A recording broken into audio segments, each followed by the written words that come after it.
그에 앞서서 지난 2일과 3일 자동차가 건물로 돌진하는 아주 아찔한 사고가 연이어 발생했습니다. 두 사고 모두 음주운전은 원인이 아니었다고 하는데요. 그렇다면 대체 무슨 일이 벌어졌던 건지 이 소식 먼저 전해드립니다. 지난 2일 오전 경남 창원에 위치한 한 병원. 검은색 승용차가 병원을 향해 돌진합니다. 승강기를 기다리고 있던 남성은 그대로 놀라 주저앉는데요. 사고 충격으로 승강기와 유리문이 파손됐습니다. 엘리베이터 부분에 충돌을 하였고요. 그래 엘리베이터 내에 한 명이 갇혀 있었고, 네네네. 예, 그 사람은 구조한 상태고 부상은 없는 거로. 다음 날인 3일 진주에서도 비슷한 사고가 발생했는데요. 차량은 직원들이 근무하던 접수 창구를 들이받은 뒤에야 멈춰섰습니다. 70대 초반입니다. 70대 초반. 아마 브레이크 밟는다는 게 가속 페달을 밟아가지고. 연이어 발생한 두 사건 모두 70세 이상 고령 운전자의 운전 실수로 벌어진 일이었습니다. 우리나라가 본격적인 고령 사회로 접어들면서 이런 고령 운전자 교통사고는 해마다 증가 추세를 보이고 있는데요. 65세 이상 고령 운전자 사고는 2013년 17,000여 건, 2017년엔 26,000여 건이 발생했습니다. 4년 새 2배 가까이 증가한 수치입니다. 또한 지난해 80대 운전자에 의한 교통사고 사망자도 500여 명을 넘어섰는데요. 그 이유는 어느 정도 짐작이 되시죠? 안전운전 수칙이나 법규를 지키지 않아서라기보다는 노화에 따른 운전 능력의 감소가 위험한 운전 행동하고 사고에 큰 영향을 미치고 있다, 이렇게 생각합니다. 고령 운전자 사고 예방을 위해서 면허증 갱신에 엄격한 기준을 마련해야 한다는 의견도 있는데요. 실제 면허 갱신이 이루어지고 있는 운전면허 시험장을 찾아가 봤습니다.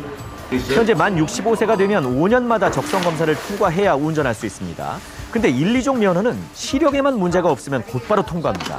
전문가들은 바로 이런 점들이 허술하다고 지적하고 너무 있는데요. 형식적으로 검사를 합니다. 자진 신고기 때문에 운전자가 이야기하지 않으면 질병이 있는지 없는지를 모릅니다. 이에 따라 정부는 75세 이상의 면허 갱신 시 인지검사를 내년부터 의무화하기로 결정했습니다. 시민들도 고령 운전자의 면허 갱신 기준 강화가 필요하다고 목소리를 높이고 있는데요. 정확하게 하는 게 낫겠죠. 나이가 든 사람들 한해서.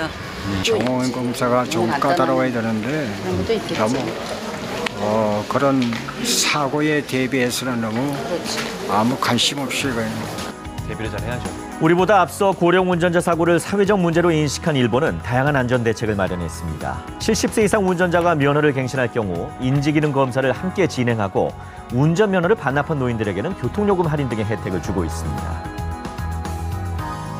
특히나 미국에서는 이 70세 이상의 운전자가 면허를 갱신할 때는 반드시 운전할 수 있다라는 의사의 소견서가 첨부가 되어야 됩니다. 또한 이 맞춤형 검사를 통해 가지고서 어디가 부족한지 그런 거를 충분히 알려주면서 안전운전을 잘하실 수 있도록 교육을 시켜드리고 있습니다. 고령 운전자의 교통사고 예방을 위해서 지방자치단체가 직접 대책 마련에 나선 곳도 있는데요. 부산광역시에서는 지난 7월부터 고령 운전자의 자진 운전면허 반납 캠페인과 우대 혜택을 주는 제도를 시행 중입니다. 실제 이 고령 운전자의 면허증 자진 반납 우대 제도를 실시한 이후 3,700여 명의 고령 운전자가 면허증을 스스로 반납하기도 했습니다.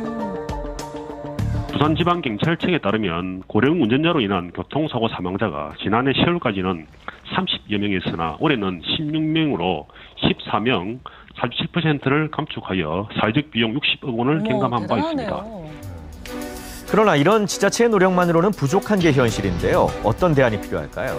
현재 형식적인 적성검사 제도를 우리 선진국형으로 바꿔서 실질적으로 운전자들이 운전 적격 여부를 테스트하고 우리도 이런 운전면허 반납 제도를 적극적으로 정책적으로 반영하는 그런 노력도 필요합니다. 고령 운전자의 교통사고에 대비한 실효성 있는 대책 마련이 시급해 보입니다.